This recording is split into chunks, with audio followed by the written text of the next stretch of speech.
Welcome back to WEDO Pay It Forward. This episode is on taking the mystery out of the numbers with Shauna Frederick of the Finance Café. Let's get into it. Welcome. I'm Milena Radakovic, and this is WEDO Pay It Forward. Welcome back to WEDO Pay It Forward. I am so excited for my next guest, Shauna Frederick of Finance Café. Welcome, Shauna. Thanks for being here. Thanks, Milena. It's great to be joining you on the podcast. Fantastic. So why don't we start? Why don't you tell us a little bit about the Finance Café and how you went about creating it with your co-founder? Yeah, you bet. It's a great story because my co-founder and I, Shannon Pestun, we met via a cold call on Twitter. So I was following Shannon on Twitter for a number of years, and I sent her a message via Twitter and said, hey, we should go out for lunch. So I invited her to a luncheon. And 2.5 years later, we were held up in a hotel room in Canmore, creating the first ever iteration of our financial literacy program for women entrepreneurs. So bringing that banking perspective from Shannon and my accounting knowledge, and just building that together to really take the mystery out of the numbers for women entrepreneurs, but more importantly, to normalize that conversation. Lena, you know that over 60% of women would rather talk about their own debt than money. So we're really here to change that. Oh my God, that is so great. So tell us a little bit about, as a leader in your organization, how did it all evolve and where are you at right now with your business?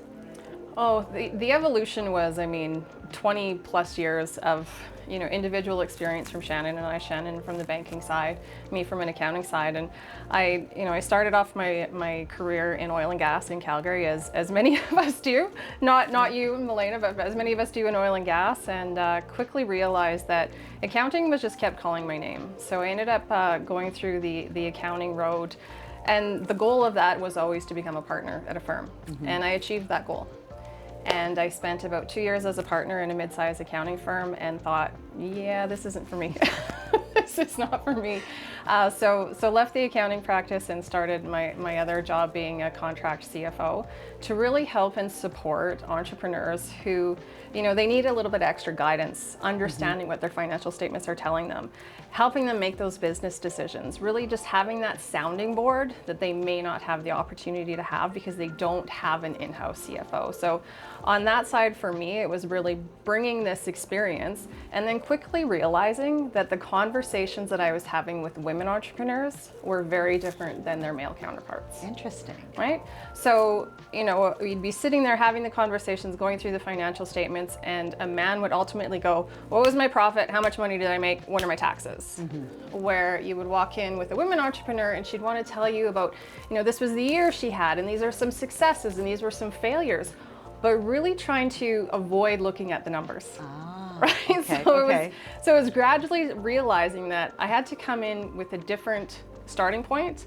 So really meeting the entrepreneur where they were at and starting those conversations, so that fear, because we all get this fear when we start talking about numbers. This fear of judgment or failure, or I'm not good enough, I'm not charging enough, I'm charging too much, my expenses are too high, whatever it is. So really just bringing that conversation to where the entrepreneur is at to say, okay, look, I'm not here to judge you. I'm here to help you. Let's have these conversations to make sure that your business is the best that it can be where you want your business to be, right? Because we want to make sure that the ultimate goals of your business are yours and yours alone, right? My favorite quote is, comparison is the thief of joy. Oh my God, that's a good one. I really like that. So in our audience, we have a variety of different people who are entrepreneurs and leaders. So with your background and experience, what are some good tips for someone who, for instance, is starting up and they have a niche or they have a passion for a business, and when it does come to the financials, what sort of tips could you offer them when they're starting up? Don't wait too long to ask for help. Okay, so for so many of us, when we're starting our business, we focus on the social media, the marketing, the colors, the branding. That is all important and all wonderful. But if you're not making money and you don't know how your business is making money, you're not going to be able to pay for the other things. So don't wait too long to ask for help. If you don't know an accountant, ask somebody in your network. Reach out on social media. There is such a breadth of knowledge across this country when it comes to women accountants supporting other women accountants. I mean, Mod Accounting, Alicia Fowler, reach out to any of these wonderful groups and message me at the end of this, and I will send you a whole list of accountants that will help you and your business. Oh, fantastic. That's really good advice, because I know we've had a variety of different entrepreneurs and leaders here, and I keep hearing, especially from women, when they're starting off, they're like, they never include paying themselves. Yeah. And so let's talk a little bit about that one. Paying yourself is always difficult, right? Especially as we're starting out as entrepreneurs. And the thing that I say to many entrepreneurs is, okay, when we're starting our business, we need to factor in how much do you need to take out of the business in order to pay your bills, whether that's mortgage, rent, car payments, kids, school, food, all of the things. Right? So if you need X amount of money, build that into your budget. Now I say budget. We all know 2/3 of business owners don't have a budget. I get it, but they can be so much fun. Build it into your budget, build it into your cash flow. And even if you can't start taking that right away, start taking it in small chunks. Maybe it's $500 here, maybe it's $1,000 there, right? Gradually build that up. Because if you're not paying yourself, there's a possibility that you're going to resent the business, or your business is simply not going to succeed because you're running yourself ragged, you're doing all the things, you're paying all the other people, but ultimately we have to take care of ourselves. Right. We all know the adage, put on your own mask before assisting others. Right. Pay yourself first. And we have we can spend so much more time on that, but anyways. Okay, I know I've gotten asked this a lot of time, and having a professional CA here, people have asked, as an entrepreneur, and when you're starting off, should you take a salary or should you take a dividend? I'm sure you knew I was going to ask you that one. Favorite question, Yeah. My favorite answer, nobody's going to like this. It depends. Okay. It is always going to depend on your situation, your household situation, your company situation. Everybody wants to know, well, there has to be a magic number. There is not a magic number. There is not a magic answer.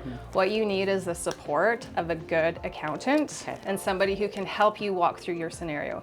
And if you're currently working with an accountant right now and you're going in once a year, giving them all of your information, and they're giving you a pretty little package with your financial statements and your tax return and sending you on your way and then giving you a big bill that you weren't expecting, you need to find somebody else. Okay? Very good tip. You need to find somebody who's going to talk to you about your goals. Not only your business goals, but your personal goals. What are your family needs? What are your retirement needs? Do you want to buy a house in Maui when you retire? Do you want to put your kids through college, university, all the things? Because this is all encompassing when we're talking about our business, because our business is an extension of our personal lives. No, that makes total sense. Now, I want to call it a dual entrepreneur, because you have your own practice and you have the Finance Café. What's next for both?